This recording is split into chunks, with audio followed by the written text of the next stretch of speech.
This is United Network News with Sunny Galt, Calen Gipp, Kimberly Gogan, and our field messengers from around the world. Here's today's real news.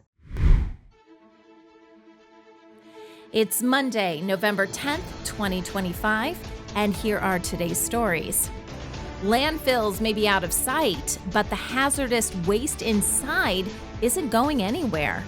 Low leaks are affecting the air, soil, and water near communities worldwide. In Australia, a park lake that was once murky is now thriving, thanks to a cleanup method that's raising eyebrows and hope. Morocco's healthcare system is under serious strain. Overcrowded hospitals, short-staffed clinics, and critical shortages are leaving millions without reliable care. A 5.3 magnitude earthquake recently shook a community in the Philippines, causing widespread damage and leaving residents without government support. On the tech front, the Tesla Technology Conference in New Mexico showcases fascinating new innovations and the people behind them. And finally, Tesla, the car company, is facing major scrutiny. A new class action lawsuit challenges nearly a decade of self-driving promises, raising questions about safety and the future of autonomous vehicles. Landfills are the ugly side of our throwaway culture. Out of sight, but definitely not out of impact. They're the final resting place for hazardous waste, industrial sludge, plastics, and all kinds of chemical-laced junk no one wants to deal with.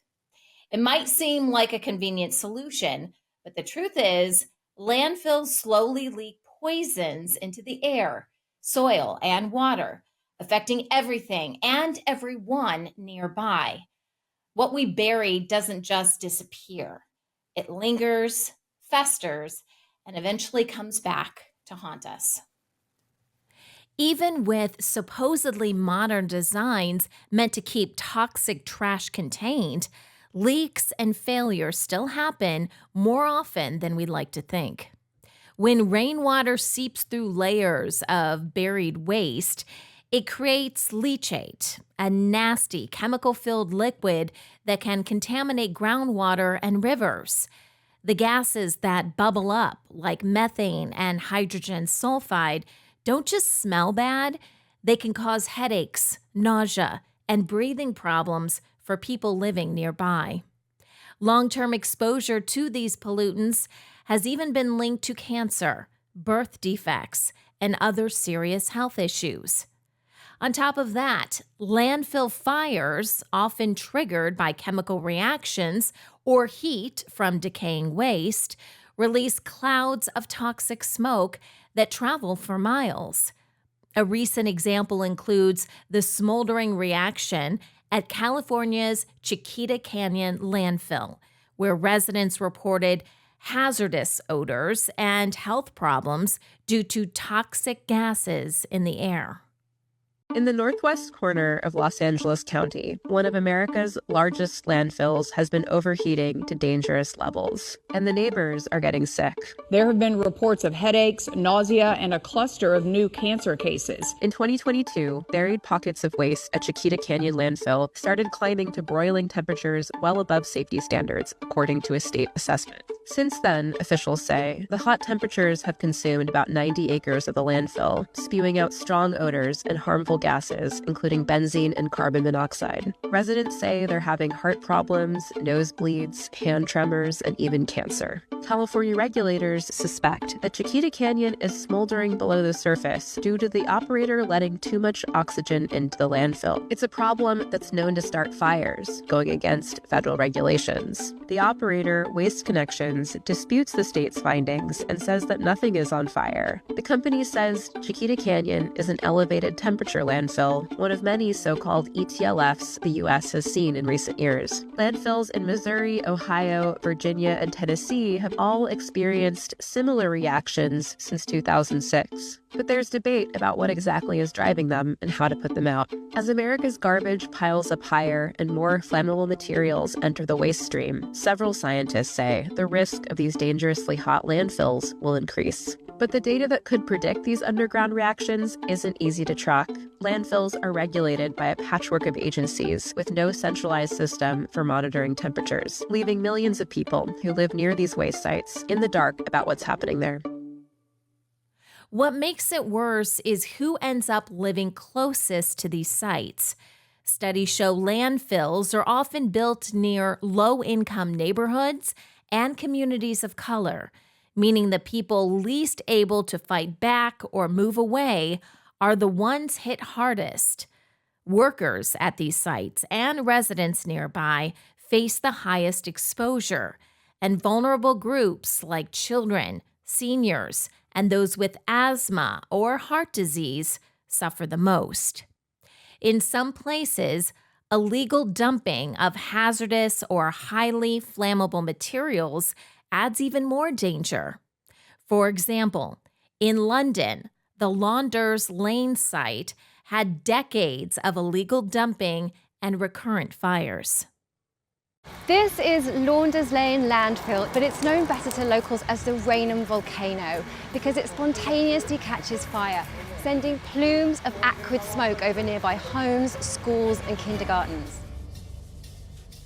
There is asbestos, benzene A pyrene, which is a carcinogen, reports of mercury. This doesn't smell right, this doesn't feel right. You shouldn't breathe this in. The situation is dire, quite frankly. Firefighters have been called to the site, located in the East London suburb of Rainham, at least 160 times since 2020. The fires, they say, are due to a build-up of heat from buried waste. For more than a decade, this landfill was a site of illegal dumping. Nobody knows quite what lies beneath the surface here, nor how far down it goes. Some believe the waste may be at least 3 stories deep. Our thermal imaging shows the area's heat relative to its surroundings and highlights the fires that raged during our visit. The firefighters here are forced to fight the fire from the side because the land is too dangerous and too unstable for them to go on. They say they're here nearly every single day fighting fires on this landfill, and residents say they've been left feeling abandoned and trapped. Come the summer, it affects you on a daily basis. We sort of feel confined to our homes because we don't want to breathe in this air and go outside. There can be daily spikes in air pollution which far exceed World Health Organization levels of what is considered to be safe. With climate change getting worse, the situation's been compounded, and it's such a shame because it's the most beautiful place. The land is privately owned and the local government body says it has limited powers to act. Residents are left feeling they are caught in the middle with no clear end in sight. The ecological toll is equally severe. For the environment, landfills are truly brutal. Plants and animals are routinely exposed to heavy metals and toxins that can devastate ecosystems and contaminate food chains. This widespread pollution threatens biodiversity and can have long-lasting effects on natural habitats. Landfill fires aren't rare accidents. They happen all over the world and show just how messy our waste management systems really are. The fallout is serious. Toxic smoke, chemical exposure, and huge cleanup costs that hit both communities and landfill operators hard. Better oversight, regular monitoring, and smarter landfill management aren't optional. They're essential if we want to stop turning our trash piles into fire hazards. A local park lake in Perth, Australia, that was once murky is now clean and thriving. UNN Field Messenger Peter investigates how it happened, and the method might surprise you.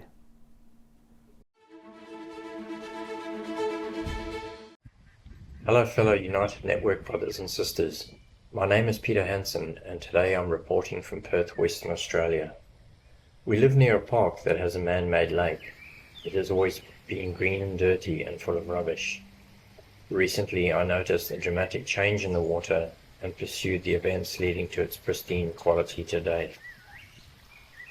I spoke with the person involved in rectifying it and asked how it was done, and here is what he told me. They use barley straw, something I had never heard of. With warm moving water and sunlight, barley straw increases the biological filtration of the pond, which in turn becomes an organic algicide in reducing string algae and plankton. It doesn't affect the growth of other aquatic plants and is totally harmless to fish. As barley breaks down, it forms substances that help control algae growth, such as hydrogen peroxide, at rates that do not cause any damage. I feel this could have dramatic effects in our ecological system and would be a turnaround for our new planet. Thank you for watching, and let's get our planet fixed. A recent 5.3 magnitude earthquake shook the Philippines near Calatrava. Locals report lots of damage and no government support. UNN field messengers Jerry and Christine collaborated to deliver this story.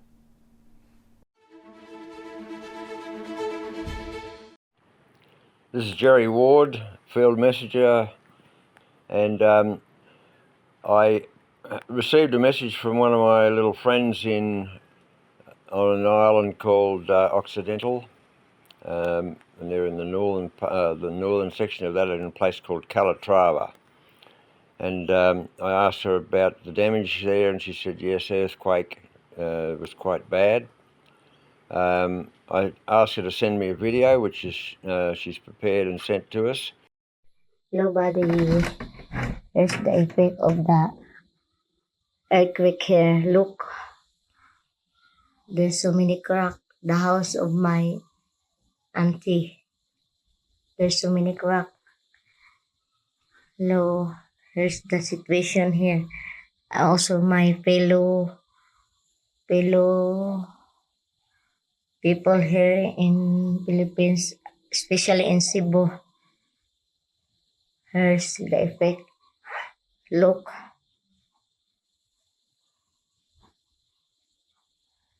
buddy. Look.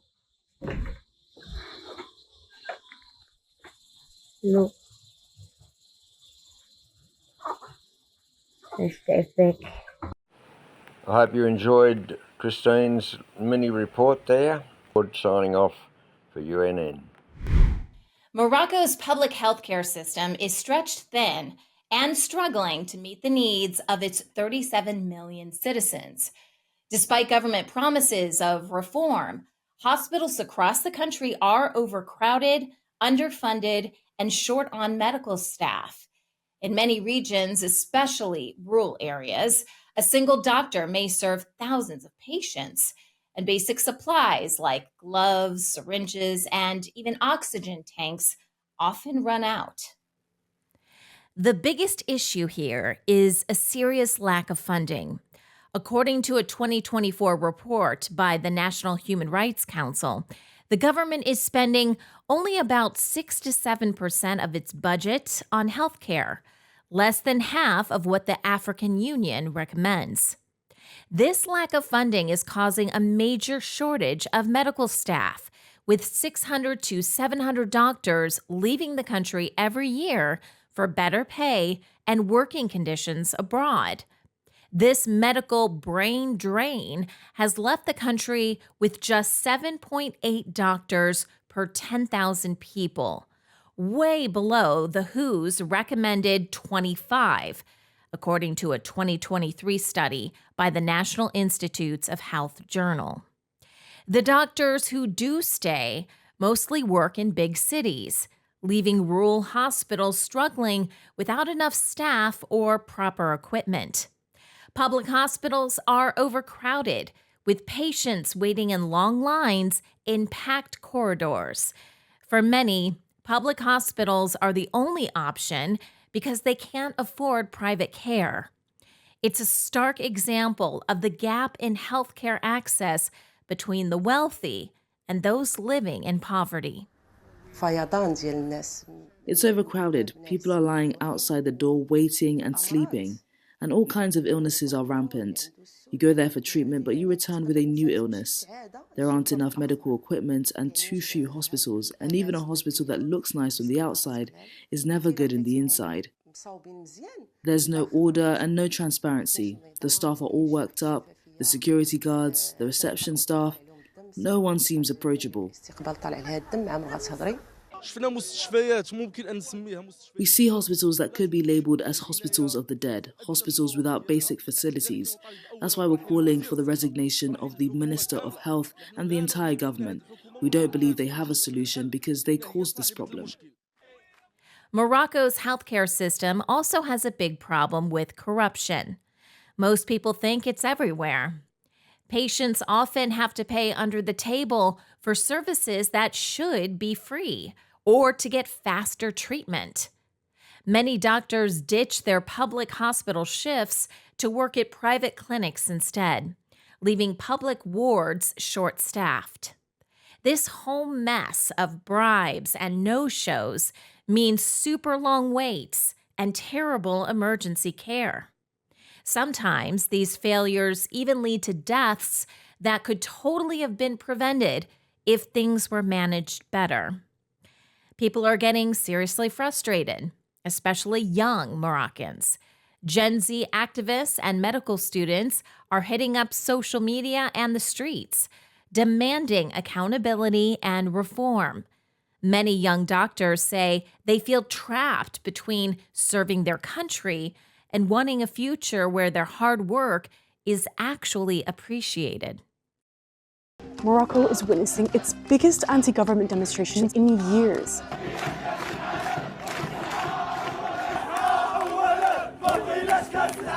Hundreds of young protesters have taken to the streets in several cities in Morocco, demanding the government to do more for its people and invest in public health and education. Demonstrators want essential public services to be prioritized over Morocco's plans to host the 2030 FIFA World Cup. The protests are being led by a grassroots movement called Gen Z 212. The number 212 represents Morocco's international phone code. Calls for protests spread through Discord, which helped mobilize thousands of young people across at least 11 cities within just a few days. The protests erupted late September after years of systematic failures in public services, including corruption allegations in the health sector. One hospital was labeled by protesters as the death hospital in the city of Agadir, where 8 pregnant women died in the maternity ward in less than a month. And footage from protesters show that Moroccan authorities have responded to the demonstrations with violence. Gen Z protests aren't just happening in Morocco. They're on the rise in several other countries, including the US, Nepal, and the Philippines. In October, the government announced a national plan to overhaul the health sector, including expanding medical coverage and building new hospitals. But on the ground, progress remains slow and uneven. Until working conditions improve and investment truly reaches public hospitals, Morocco's healthcare system will continue to rely on the dedication of a shrinking workforce and the resilience of citizens left waiting for care. Amino acids play a vital role in maintaining your overall health and well-being. Not enough amino acids and protein daily can result in brain fog, hormone imbalances, digestive issues, cognitive function, lack of energy, lower immunity, decreased muscle strength, and much more. That's why we created our amino acid complex, packed with 21 free-form, easily digestible aminos that skip the breakdown and go straight to work energizing your mind and body. Used by athletes, vegans, and high performers. New Earth's amino acid complex helps your mind and body recover, rebuild, and renew daily. Subscribe now and optimize your life. Hello, I'm Susan from Sweden. Wanda Michael from Eastern Uganda, Africa. Hi, I'm Tim from Vancouver, Canada. I'm Titeshwar Thavgao from Manipur State, India. I'm Gumba Obasi from Southeast Nigeria. Arnaito Chakrini from Western Uganda, Mbarara. At United Network News, you are the news. My name's Christina, Field Messenger, report first one in the hurricane down here in Southern California from Mexico. Real people reporting real stories from all around the world. At UNN, our field messengers are changing the face of news. This is Jason from United Network News. We're going to be doing some aircrete building with new technologies that allow us to live in comfort and also off the grid. Take the next step in changing the way the world gets the news. Become a UNN field messenger today. I am Michelle from South Africa, and we are the United Network News. I am United Network News. I am United Network News. If it is going to be, then it's up to me. If it's going to be, it's up to me. Si va a ser así, depende de mí. It's up to me. It's up to me. It's up to me. It's up to all of us. We're UNN.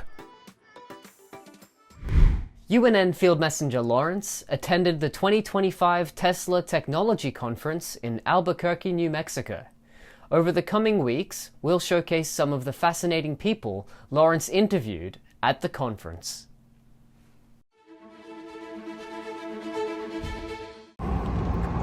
Hi, Field Messenger Lawrence here, reporting with UNN at the Tesla Tech Convention. Just arrived, man. That's what you see right behind me is where it's at. What is that, Crown Plaza? Here in Albuquerque, New Mexico, USA. A lot of information exhibited in this 5-day conference so far. Man, we've been in classes from 8 in the morning till 8:30 at night, even later than that. It's been great. Everybody just sharing their experiences and all their information. Oh man, just everybody sharing is caring, man, big time. If we're ever gonna get somewhere, it's by uniting and igniting and sharing all the knowledge and just knowing that we're connected to the abundance we've always been. And we also just need to realize that how we're gonna do it, build it better, is by doing it together. And it's just beautiful, man, just what happens when we all get together and share our ideas and thoughts and knowledge and technologies. And it's beautiful. The future is bright. It's a wonderful time to be alive. My takeaway from the Tesla conference and what I have to say about it, my takeaway is that it was a very, very cool experience. And the thing that stands out the most out of it all, 5 days or whatever it was, is that how willing people are to inform and just educate people with all this information, man. And it was super cool that everyone's just sharing the knowledge instead of keeping it all stingy like how it had been in the past, or at least by those other human beings, you know. And I just think that it's super cool that everyone's so generous with all their information and like, here, I know this is what I discovered with my research and I just want to share this with you. You know what I mean? And I think that's how we end up getting somewhere. I think that's the best takeaway from this Tesla conference, is just how willing people are to share. And it's just super cool, man. And I can hardly wait till next year. And it'll be a super exciting Tesla conference, man, 2026. Wow. Well, until then, Lawrence Love, take care. Tesla, the car company, and its CEO Elon Musk are back in the spotlight. But this time, it's not about record-breaking deliveries or flashy new tech. Instead, the company is facing serious questions and scrutiny over promises it has made about its self-driving cars. From fatal crashes linked to autopilot to a new class action lawsuit alleging nearly a decade of exaggerated promises, the controversy raises serious questions about safety, marketing, and the future of autonomous driving. At the heart of the controversy are Tesla's autopilot and full self-driving systems. For years, Musk has painted a picture of cars that can drive themselves, promising futuristic technology that could one day operate without human intervention. But the reality is more complicated. Tesla's vehicles are still considered Level 2 autonomous, which means drivers have to stay alert and be ready to take control at any moment. Critics argue the company's marketing has blurred the line, leaving many drivers with the impression their cars are far more capable than they actually are. Tesla simply doesn't have the extra sensors or tech that other self-driving cars like Waymo rely on. What Tesla is doing with this single sensor flies in the face of what you are going to be taught at every university with the robotics program. You know, the big difference is this huge LiDAR contraption on the top. It uses this sensor to build that world model using laser beams. These laser beams are incredibly precise, but they can't see very far. That's where radar comes in. What you can't really see, there is a radar here. Radar's not as precise, but it sees far away. It gives the big picture that lasers can't. And then there are cameras that pull everything together. These are the basically 3 sets of sensors that you would need to drive this car in a self-driving mode.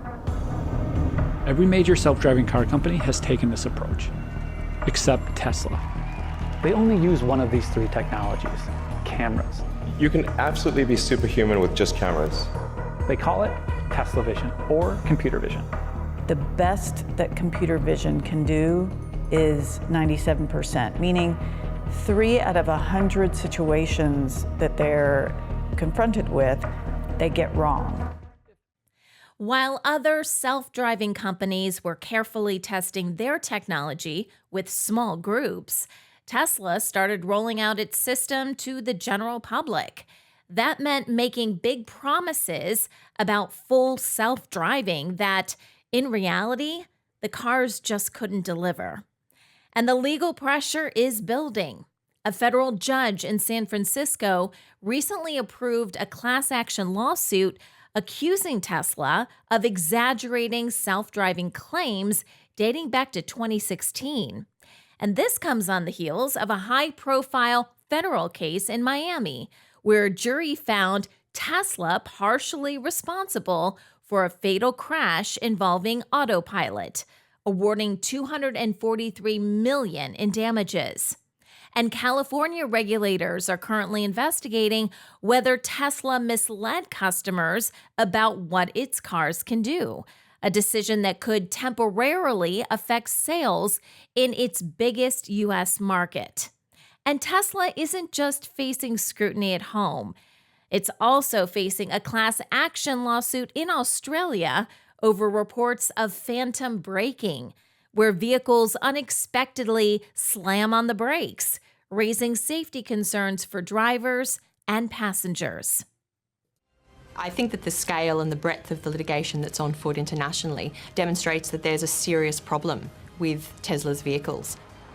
Well, since commencing the proceedings, we've had thousands of Australians register their interest in participating as group members. Drivers have reported feeling completely terrified when their vehicles have braked suddenly, and it has led in some cases to collisions. We've had many reports of people who've registered for this class action telling us that they've been driving with their hands on the vehicle, fully alert, and these issues have occurred nonetheless.